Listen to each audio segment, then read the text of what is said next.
can I ask you for prayer? Absolutely. My husband Friday had a car accident. He rolled his truck. He's alive, thank God. And he's got 5 broken ribs, a laceration on his chest and his arm. Yesterday was our 29th anniversary, and he's coming home today. His brother's bringing him home. What I need prayer for, well, for healing, but he is an alcoholic, an active alcoholic, and I need guidance in how. I mean, I've worked with women in recovery, but this is home, Yes, ma'am. And I want to become what he needs, but I know I can't make him well. I'm not God, but I'm ready to end my relationship over this. I'm ready to end my marriage and walk away over this, because there's nothing more I can bring to the table. I have brought it to the point to where there's no more me. My spirit's injured. And I know people think that's selfish of me, but I have to love me and be healthy minded so that I can help someone. And like, he's put a strain on my spiritual connection because I'm so involved. And I know that sounds selfish, but it's like I'm talking to a blank wall with no reaction.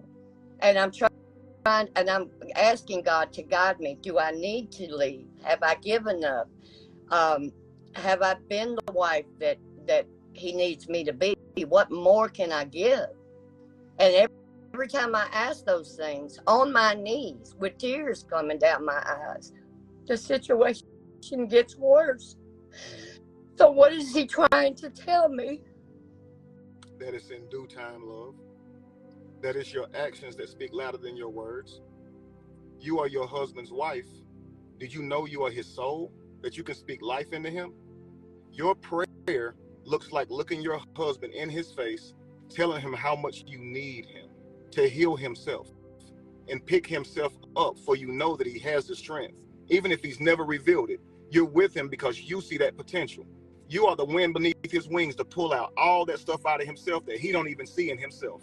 Believe me, a good woman is a man's possessions before he even obtain them. A good woman is a man's strength before he even goes and get it, because she's his inspiration. So you speak to his mind and body, but the soul is on him. You look at him, you look in his eyes as if you're looking at the Almighty God, because God, he's a reflection of God. And you look that man in his face and tell him you love him with all his heart and you need him to be a better man for the family. And you're going to support him in that. But he's responsible for his healing. So he has to push himself away from the alcohol just as you did. And as his wife, you have set such a beautiful, loving example. But don't you fret, because you have no control over what another person does. You just stay encouraged and you speak life into that man, the same way you spoke it into me. It's easy to speak life into someone when they show you that they can be amazing. But when someone is showing you bad, it's hard to say it, but you got to, because that's the man you chose. You got to dig deep and find all that positivity and pour it out on him to the point to where he can't stand it. I mean, during this time while he's healing, pour into him. This is his opportunity to grow. If you get to the end of this love and he is not the man that can lead you and guide you, you may have to separate yourself, but that is not a selfish thing. You will know then that you've done all that you can do, but it's doing. It's not the saying. So I believe what you're saying, what's happening if I pray out to God and I'm not getting the answer. I believe what's happening is it's saying that I'm relying on you to do that thing. You understand? You married your husband and you have the power to speak life in him. Only you do. You got to understand, some people won't even listen to God. They won't. But they'll hear it coming from their beloved wife. They will. You understand? Some people value people more than religion. You understand? If he knows how important he is to you and y'all's future, he might pick himself up. But sometimes when you see a man living like that, he's a depressed man. So to get the best out of him, it's not like giving him rules and regulations and telling him what needs to be done. It's more like speaking life into him and telling him what he's worth. And then he'll prove that. You got to look at him, even when you don't see it, and say, I know you're a great man. I can see it in you. You know what I'm saying? I promise you, he will not let you down. If you pick the right man, he will stand up for you. And I want to hear about this in a couple months and let me know how he's doing and let me know how his mental is. And if you need somebody to speak to him also, I will do that. Okay. If he needs somebody else to speak to, I'll do that too. But we're Okay. gonna get through this, I love. Don't appreciate leave him at his worst. You speak life into him and you nurture him. Look up the best foods that heals his body, and you prepare those foods for him. Look up the best drinks that can help get him away from alcohol. You start giving him that stuff right now in his healing process, and you will be responsible for his healing. I wish wives knew how much power they had. When you take control of that kitchen, you're taking control of his life, his mental, his health, and his mentality. Because most of that is linked to what you put in your body. And along with the food, you speak those powerful words into him, those affirmations. You will not go wrong, I promise you. Even when you want to say something negative, you find something positive to say. Especially during this time of him healing. Say, I'm only going to contribute to his healing. Repeat that after me. Say, I am only going to contribute to his healing. I'm only going to contribute to his healing. I will not say anything destructive. I will not say anything destructive. Absolutely. Like there's a story of this child that had to walk to school every day, and every day he walked past this big construction site, and he'd see these construction workers doing their thing, and it excited this child because he loved seeing the buildings get tore down and stuff. And he watched the foreman give his cue, and with one wrecking ball he knocked down a wall. And one day the kid said, you know what, I want to know how much this pays, because I want to grow up and do this, right? So he jumps and he does jumping jacks and screams until he can get the foreman's attention. Finally, when the foreman looks at him, he says, what can I do to help you? He says, I want to do this for a living. How much does it pay? And he said, oh, child, tearing down is easy. It does not pay a lot. You don't have to think about it. Demolition is easy. All you got to do is hit it hard with something harder. He said, it's building up that's hard. If you want to make the money, child, you need to look into building up, because that takes time. That takes love. That takes thought. And that'll take care of you right there. Every man needs to know how to build. Every man and every woman. Thank you so much. Be encouraged, love. Thank you. That makes me feel like there's still hope. I mean, I said my vows to this man before God, and I meant them, and I've hung in here for 29 years, and it's been rough. Mm-hmm. Trying to keep myself, spiritually, fit, and his negative energy when it comes into this house is, I have to stay in prayer in my mind, because I am a temperamental person, and I am guilty of, browbeating, so to speak, because of the anger, or, there's no excuse in it. I was angry, and I expressed those feelings, and somebody just said on here, beating him down does no good. And I get that. I'm guilty.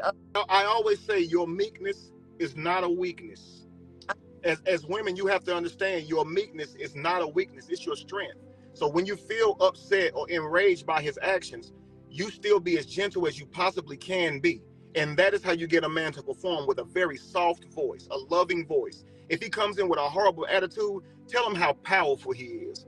Tell him, baby, you are a powerful man. And when you come in here with that attitude, it'll destroy the whole house. Please be careful to manage your psyche, your mood before you walk in the house, because you are powerful. The whole house is going to take on the energy that you bring to it, baby. You speak this life into him. Know that God's ears and God's eyes are attached to your husband, the man that you chose to lead your life. God hears you when you speak to that man. Look him in his eyes as if you're looking at God himself, and tell him what you need from him. And I promise you, he will transform before your very eyes, love. But you have to believe in your power and say it with a soft voice. You'd never go to God boisterous, trying to demand God to do anything. I don't care if you were starving and you would die if you didn't get your last meal. You would still say, God, I beseech you. I beg of you, please give. You would not go to God angry. Likewise, do not go to people that way, for they are a reflection of God. You do not get people to perform by yelling at them. You have to be very meek, very gentle, very kind. A masculine man is very gentle. He should speak with a soft voice. A feminine woman is very gentle. She should speak with a soft voice. You should never demand, because they're people, they're human. You can't make them do nothing. No. That's why I say use that soft voice. If you use a soft voice, you rule the world. If women understood to use a soft voice, they will have everything their hearts desire. A person can want to give you something, but if you don't ask in the right way, he'll turn you down. I swear to God, he will. He can want to give it to you, but if you ask in the wrong way, you ain't getting it. right? So that's why they say come to God with a contrite heart. Come to God with a contrite heart. Don't come to God being mean, and be honest with God. Don't say you want something and you need something else. So that's why I say look him in his eyes and say, I need you. A lot of us struggle with being able to look at our spouse and just be vulnerable and say that. You have nothing to lose. You have everything to gain, okay? Women have cut themselves off from their superpower by believing that they cannot be vulnerable. That's a trick of the devil. The devil comes to steal, kill, and destroy. So when you say it in a negative way, it is provoking to the man. When you say it in a meek way, it is inspiring to the man. Say it in a meek way. Your meekness is your strength, not a weakness. Keep that in mind, okay? Same as if he would approach me that way, he'd get the same response. Absolutely. If he go to you demanding, you're gonna feel abused. You're gonna feel yelled at, screamed on. You're gonna feel belittled. But if he asks you in the kindest way, I promise you, you're gonna have his back. Oh yeah, absolutely. There's if nothing. You say, baby, I'm hungry, can you go make me some of your delicious food? Yeah. How do you say no to that? How do you say no to that? I couldn't. I love this man. This is the man I chose to live the rest of my life with, and there's nothing I wouldn't do for him. It's affected me, and that's what I need. I need God to strengthen me so I can apply these things that I know if I keep going after him, he's going to. God Listen, will. Look, God has already done. God is faithful to doing everything that before you even pray for it. So when you say I need God to strengthen me, know that God already has done that. You just have to accept that. You understand? The power comes from you, love. When you kiss him, I want you to think about the love in your heart, and I want you to push that love out through your lips, through his cheek, his lips, whatever you're kissing. Mean it. A lot of times we cut each other off whenever we kiss and go through the mode and speak life in each other, but not life, just saying things that don't really have any power or energy behind it. You don't understand we're cursing them because we're not truly meaning what we're saying. We're not truly being genuine. So we begin to hug and not really pour energy into, like, really feel that love, like it's the first day you met them. You know how the first day you kiss somebody, you feel chills throughout your body, right? A kiss is just a, but the right person kiss you, it's a wrap, ain't it? Yeah, it's on now. Yeah, so but something happens whenever you go through ups and downs in a relationship. You tend to lose that, and all of a sudden now you're just going with the flow. You lose your vulnerability. So I'm saying you still have it. Tap into it. Speak life without fear. If you live in fear, you won't be able to do this. You'll be stagnated, okay? You have to say, your husband already married you, so you know he loves you, right? You know he sees you as the apple of his eye. You're his wife. So know that you have the power because you're the one that he chose. He already married you, love. He humbled himself, got on his knees and asked you to marry him. What you say is valuable, believe me. That's likely why he's depressed. If you said you've spoken to him and you browbeat, but also you're saying, I wonder why he's an alcoholic. You have to see how many times a man will turn to that bottle just to get the words that his wife said out of his mind. Because you're powerful. You're not the reason that he's an alcoholic. That's his fault. That's what he chose to do. But you have to say, okay, you know what? I can contribute to making him a better person, just like I can contribute to making him a worse person, Yeah. So I think if you take a different route and you speak life with the intention of seeing a better version of your husband, I believe that he will walk away from this alcohol and all that stuff, but just be consistent in doing it. Like this before, and I'm so guilty of doing those things. Listen, you have a pure soul because most people would not admit it in the moment. I was telling somebody this the other day. You know God's children because when you tell them the truth, they break down. They're in pain over the truth. They don't deny it. They don't come up with a bunch of excuses. They say, oh my God, I've been doing that, because they see that as an opportunity to grow. So showing them where they're wrong actually makes them happy because they get to fix something, because they truly want to be like their Most High. They truly want to be better. So telling them they're doing something wrong is a good thing because they're able to take that, make it applicable to their life and see their life grow, because they're asking these questions. God, why is my life this way? And they don't know. So when you tell them this is likely why, and you give them something to correct, a true child of God would be excited by that, will have a great joy in that. You see, and so I think that this is another thing that shows how beautiful you are, that you're willing to hear this and say, you know what, I'm guilty, and now I'm thinking about how I must have been making him feel, and you're not thinking about how you felt when you was doing it. Instead, just saying, I was guilty of that. Most women would have said, but you don't understand how I feel when I'm doing it. I'm justified because I was mad. You're saying, yo, I've been doing that. Do you know how amazing that is right there? I don't want This is what people think in the world is gone. They think this is gone. They think this don't exist no more. You're being an example right now to millions of women across the planet. And I'm talking about a real in the moment example, seeing you be vulnerable to hearing truth that may not even present you as in the best light. You're still saying, yo, I'm acknowledging my contributions right here on live in front of it. I don't care what the people think. All I want is a healthy home. I just want to see my husband be his best self. Because I can never be mine if he don't be his, because I made him my leader. I can't go further than my leader. And you saying I know that. I know this, and so I got to do my part to put the fuel into the automobile I chose. He's the automobile, you're the fuel. So you said, okay, I got to get this right. And I'm telling you now, most women don't reflect that image that you're showing. And I was beginning to lose hope. So right now I'm feeling inspired just because you're taking it in this way. It's powerful. It's really powerful, man. It's because I feel comfortable and I know you won't judge me. And these other people watching me don't know me from Adam, and I could care less what they think. Yes, honestly, I don't care. I mean, because if you're not behind me to support me through my weakest time, then I don't want you there to celebrate my greatest moment. That's it. And nobody's gonna help you make your marriage harmonic and great except for you. All the world can do is have criticisms. The only person that can really do the work is you. You're the Noah that can build that ark. You're the Noah. I've worked really hard to get where I am in my spiritual self today, and there's nothing I can allow to come in between that. But I know I have to always be humble to hear, be still and listen, because it doesn't just come from in my head. God sends other people to speak life. And I want to be a servant of God in that way. And I can't be that if I don't see myself and take responsibility for my actions in everything that I do. And I used to, my pride in the past, I couldn't do that. I was prideful. I was angry. Leave me alone. I got this. You don't understand what I'm going through. It's not important for anybody to understand what I'm going through. It's important for me to understand it and listen to, you can't trust everybody. A lot of people give you advice, and they've been married more times than Elizabeth Taylor. So to speak, that was a joke. But it's good though.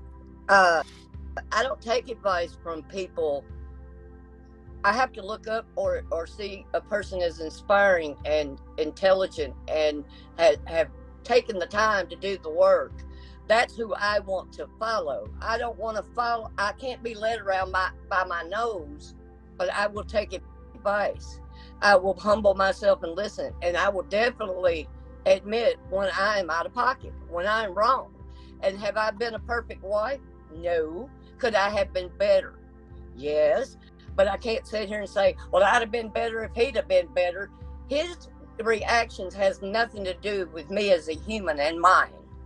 I'm responsible for what comes out of my mouth. I'm responsible for my actions. I'm responsible for what I do. And he's responsible for what he does. Mm-hmm.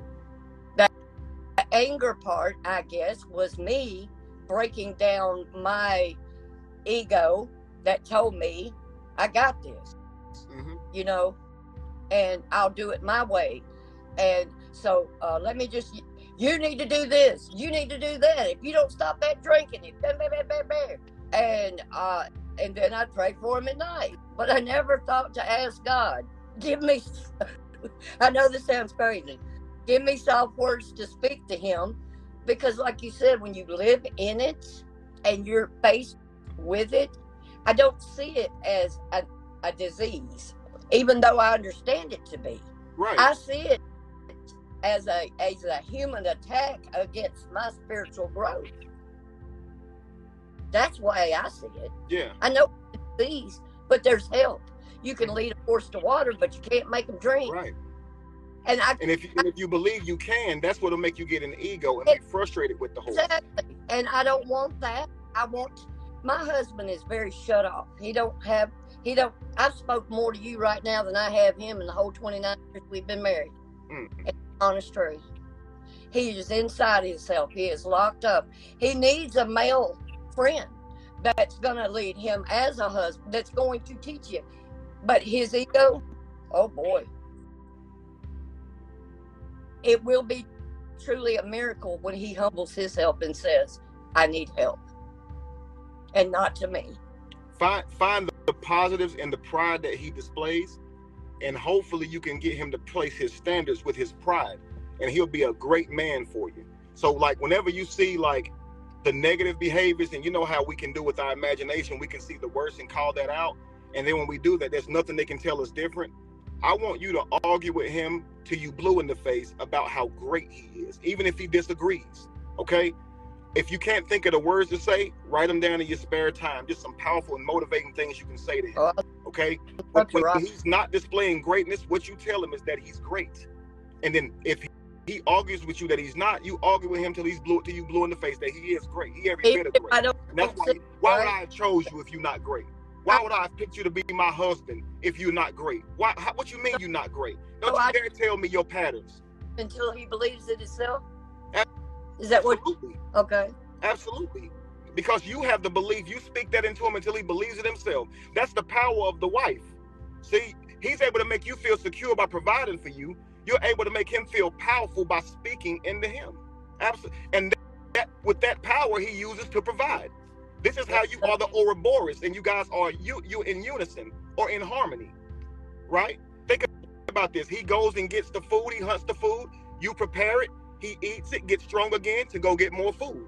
It's a cycle. You can't break the cycle. When you stop speaking life into him, you've broken the cycle. Even if he's wrong, you've made him your leader. Once you make a person your leader, you're supposed to value what they say, even if they're wrong. So instead of contending with the wrong, speak life into him. This will make him live up to being a husband and make better decisions in the future. So I need to myself back up, put the stick down, and stop trying to lead myself. Absolutely, because he is the leader, right? Okay. If he today comes home, he's gonna get supper. I'm gonna feed him. I'm gonna feed him all of what you told me, and I'm gonna apply it to the 100%. And I'm just gonna wait and let God show up and show out. And listen, if your husband don't hear all of your words, you might be able to say a few things. But while you're preparing that food, you speak that powerful voice over that food. You speak to the cells in that food and say, you heal my husband, okay? You provide health and nutrients to his body. You know, if you speak to water, you can literally see the cells in it change. You have power in your tongue. So speak to the food. That it makes in the water. Absolutely. So speak to the food. Those vibrations are in everything, right? So look up the right foods while you're preparing those foods. Speak in those foods. Prepare that plate with love. Make it real pretty looking. And when he come in the house, give him something that you actually presented to him that he knows took time. This will make him say, you know what? I want to show her how special she is to me too then. You see what I'm saying? You will kill all that attitude when he see that beautiful plate of food and that beautiful voice waiting for him, telling him how much you missed him. Like, I missed you. I've been sitting around thinking about you all day. Sit down. Can I rub your feet? I was mad at him when it happened, but I went through so many emotions because, you know, when the cop comes up to the door on the movies and my husband's not home and I know he drinks, I walked in there and I opened that door and my whole body just started shaking before that man ever said anything. I bet. And I didn't even give him a chance to say anything. I said, is he dead? Mm-hmm. He said, is this the residence of Mr. Anthony Barnes? And I said, I'm his wife. Well, he's been in an accident. And all I could vision was, this is it. He's gone. This is over, you know. And so his mother and I don't get along. So I can't drive at night. So she was upset that I didn't rush to the hospital. I knew he was in the hospital. I called the hospital. He was fine. Everything was okay. I knew he wouldn't want me up there anyway, worrying. You know, they were taking control. He was alive. He's going to be hurting for a while. But she's constantly up there just blah, blah, blah, blah, blah. And I'm so proud of myself because I made the decision to stay home because I knew what I'd do. I would have probably put my hands on that woman, because she's been a pain in my wrong enabler, and she's been a pain in my butt for 29 years. So I sat here and I prayed, and I said, okay, here's what I think I need to do. I'm gonna let his mama go up there. I'm gonna let them find a way to get him home. I'm gonna let her play the martyr. This makes her happy. So when he comes home today, but it filled me with so much anger. I was mad at her and him, and I was confused, thinking, I mean, I projected. I went a week ahead, a month ahead. Oh my God, I'm gonna lose my house. I totally lost control. I mean, I was just, I thought I was gonna have a breakdown. I thought I was gonna have to go to the hospital. And all I could do was, God, help me, help me, help me. Just help me. Just help me breathe, help me concentrate, just help me. And today when I woke up, and I got up early, and I'm not an early person, and I just woke up, and it was amazing how I just had a calmness. Like, you did the right thing.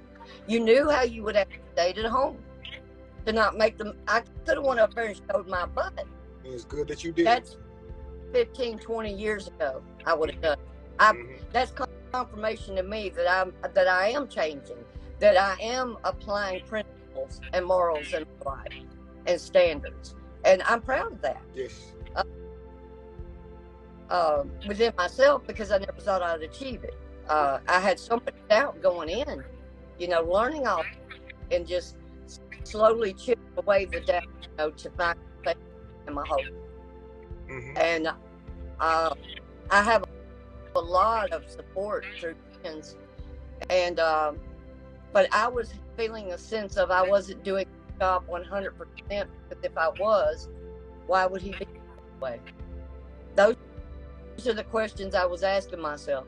If I was doing my job 100%, why would he? Well, first off, it was his decision to do that. Second off, I've done all that I possibly can. Have I done it 100% perfect? Absolutely not. I'm guilty of a lot of things, browbeating, number one. I mean, I've talked to this man who was poop on a boot. And I know that that's not right, and that's not me. That's not who I want to be. I want us to be one. I want to have that flow that you guys have. Yes, ma'am. I desire that. I want that. Am I jealous of that? No. I'm so proud of you guys. Thank you. And keep it up, and just keep spreading the love to everybody you know, because, honey, God has chosen you. Yes, ma'am. I know that. Thank you. Well, I'm happy for you, even though I know you're sad right now and you're troubled. But get excited, because your life is about to change. Your marriage is. Your husband's about to change. Huh? I'm not sad, really. Okay. It's anger releasing. It's just letting go. Yes, ma'am. Just letting go of what I can't do anything about. Yes, ma'am. But if I fix me, and he sees the actions of the work I put in, maybe that seed will be planted, and that's what I hope for. Yes, ma'am. I'm telling you, it's your vulnerability is what is going to be the motivation to bring the best version of himself out. Okay? It starts with all those emotions that you felt when you thought he was gone. Yeah. When you thought he was going to lose his life, and you said, I looked into the future and I said, I'm going to lose this and lose that. So what that's telling you is you need that man, and that you value that man, and without him, your life will change for the worse. So with him and with you, your life can change for the better. So when he comes home, be vulnerable with him. The same conversation you would have with God about how much you love that man and you would have missed that man, tell him to his face how much you love him and how much you've missed him and how happy you want to see him, and how going forward it's going to be totally different.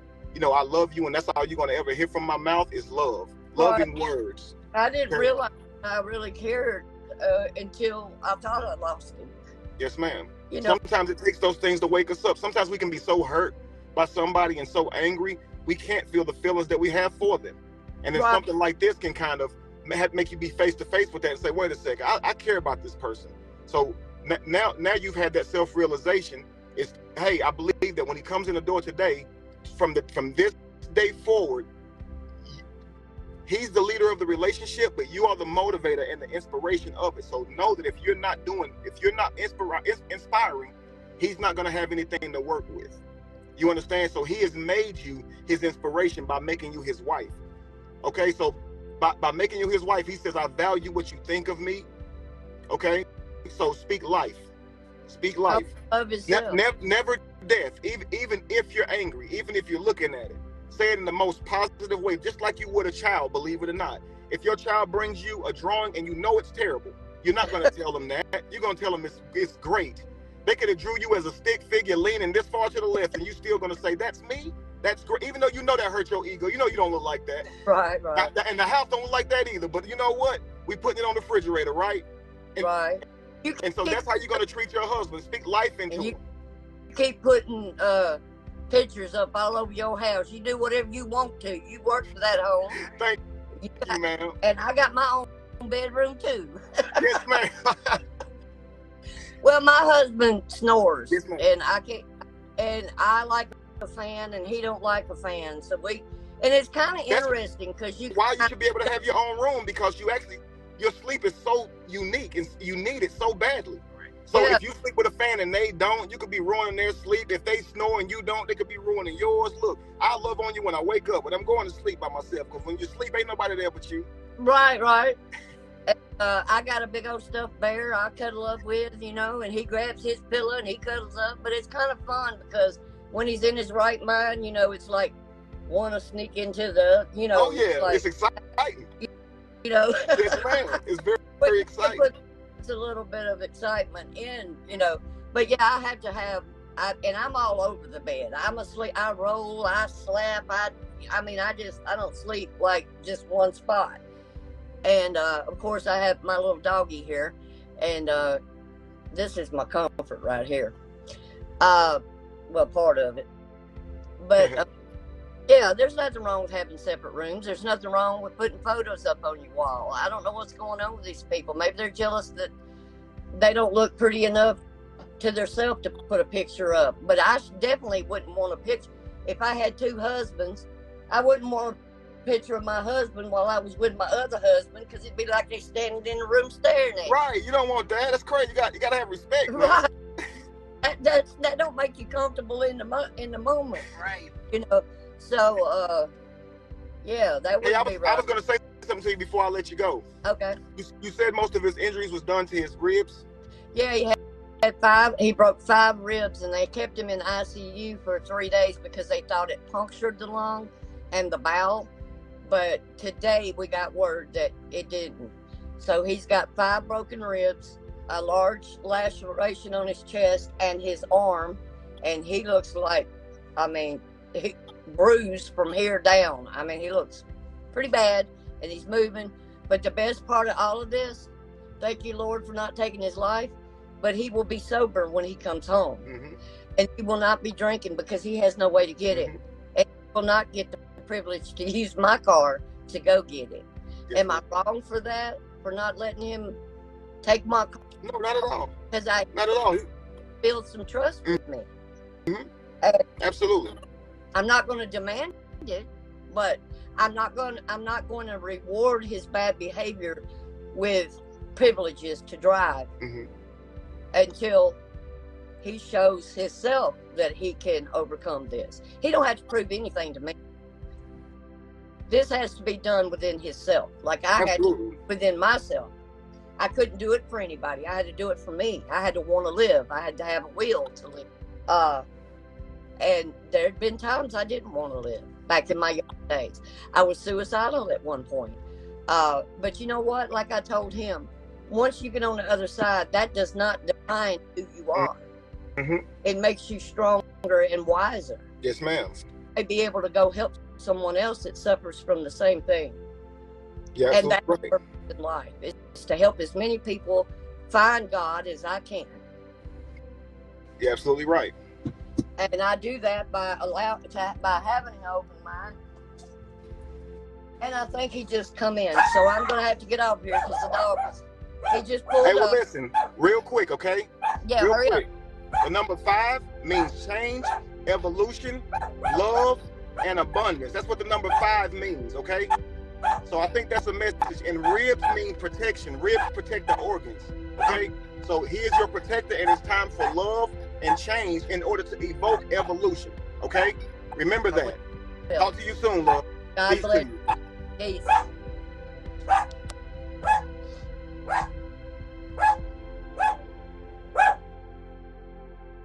Wow, that was powerful. I know that she's going to correct her home by speaking life into that man. I know.